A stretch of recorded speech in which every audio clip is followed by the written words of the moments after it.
The Galaxy S23 Ultra is the best old phone of 2025. Now, when we look at every single phone that has been released within the past year, I think enough time has passed to where we can say that some have held up great, some have held up okay, and others have held up downright awful. And for the past couple of months, I've been testing out many different phones that I forgot I even own. And while many of them have been justified why they've been put into the back of my memory, there's one phone that I religiously use till this day and is still at the core of what I think a smartphone should be. The Galaxy S23 Ultra. Now, the Galaxy S23 Ultra is the perfect representation of how a smartphone should age because not only does it hold up very well, but it also still holds up the standards of a top-tier premium smartphone even after almost 2 years of use. It still has the best display that can only be compared to its big brother, which is the Galaxy S24 Ultra. It still has a better battery and faster charging than most newer phones. It's still one of the sexiest phones that I've ever laid my eyes on, and it still performs better than almost every phone that I've reviewed in 2024. So in hindsight, Samsung could have released a phone that's exactly like the Galaxy S23 Ultra, and it would still be a candidate for phone of the year. Alright though, I'm done glazing. I can admit that I'm riding for this phone way too hard to the point where many of you guys think that I might be calling it perfect, which in reality, I'm absolutely not. Just like any phone that has ever existed, this phone has had its fair share of problems, and I wanted to share them with you guys because they can either make or break your experience. Also, if you guys enjoyed this video, don't forget to like and subscribe. It helps the channel out a ton, and let me know down in the comments what phone that you would like me to do next. Now, one of the main problems that has been prominent on many Galaxies of the past, and is still one of the main reasons why I don't take pictures with my Galaxy S23 Ultra, is its shutter lag. Whenever I want to take a picture of my dog, whenever I want to take a picture of a fast moving object outside, or whenever I want to capture something that rarely happens and I need a quick photo, my Galaxy S23 Ultra fails to get the picture in a timely manner. Shutter lag is one of the most annoying problems a phone can have because it takes away the practicality of a camera. If I press the shutter button on my Galaxy S23 Ultra, it should be able to take pictures as soon as I press it,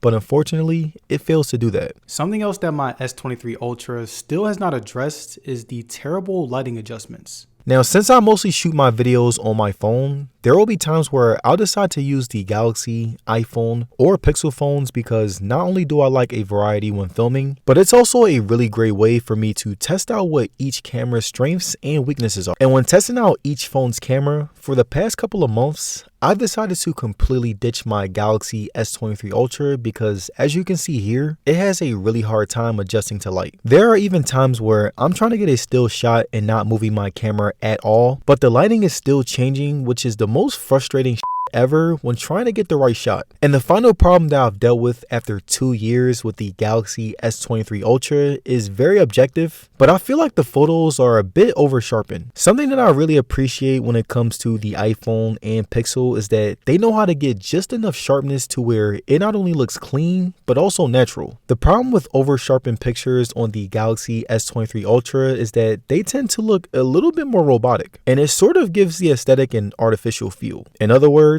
it's trying too hard to make the most perfect picture possible. So yeah, these are the problems that really bother me when using my Galaxy S23 Ultra. Many of them are related to the camera software because when it comes to the Galaxy S23 Ultra, I say its camera is the only true negative that it has. And when it comes to everything else, the Galaxy S23 Ultra has not only been able to hold up extremely well, but it runs just as good as any new phone that I currently own in 2025. Per usual, Samsung Galaxy displays are the best in the market. It still maintains the same vibrancy, it still maintains the same screen real estate, and it still maintains that signature sharpness that really enhances the viewing experience. The 120Hz refresh rate feels a bit more robotic when compared to my Pixel and my iPhone. There are times where I'll do power scrolling and it will lose control while automatically going to the bottom of the page, but at the end of the day, it still was very sharp and I really liked it. Brightness is something that I had no problem with even after 2 years of use. I typically stay away from auto brightness because it tends to lag whenever I'm in certain environments, but manual brightness has never let me down whether I'm inside or outside the house. Something else that I realized after coming back to my Galaxy S23 Ultra after using using other phones was just how great the speakers are. Smartphone speakers aren't the greatest thing since sliced bread by no means, but this thing has good bass, it's really loud, and the vocals are crystal clear.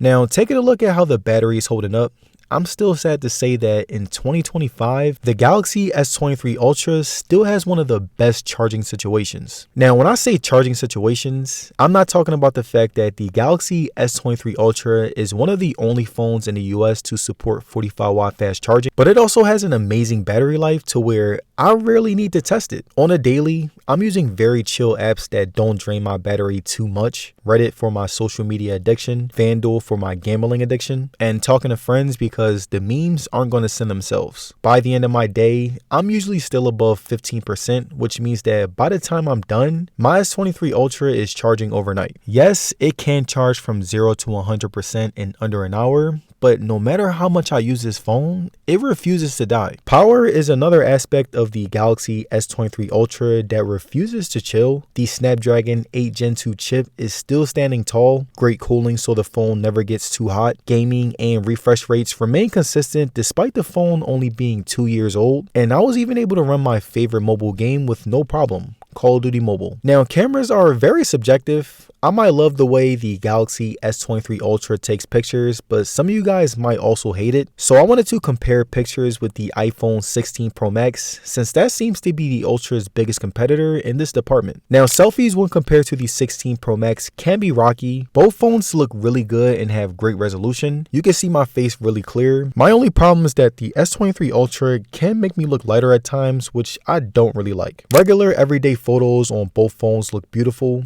With the S23 Ultra, you get more vibrancy. With the iPhone, you get a more realistic sharpness. But at the end of the day, both the S23 Ultra and iPhone 16 Pro Max will give you some amazing quality photos. Now, even though I love the S23 Ultra's camera, again, I'll admit that I'm not the biggest fan when it comes to videos. I am someone who advocates on using your phone when it comes to creating content. I have over 500 videos on this channel that have been shot on iPhone, but when it comes to the S23 Ultra, it just doesn't look as good. Whenever I'm outside, everything is great. The colors are popping, the resolution is sharp, and it gives me some amazing videos. But whenever I'm in the house, the lighting is nowhere near as great as my 16 Pro Max, which is why I always end up using that phone instead. So overall, the Galaxy S23 Ultra is the best old phone that you can buy in 2025. Not only does it have a great display that can compete with any newer phone, an amazing battery life nearly 2 years later, a great software that will get even more years of updates, and a powerful chip that is still kicking, but it also has some amazing deals that will ultimately make it the best phone in terms of value. So from 2025 onward,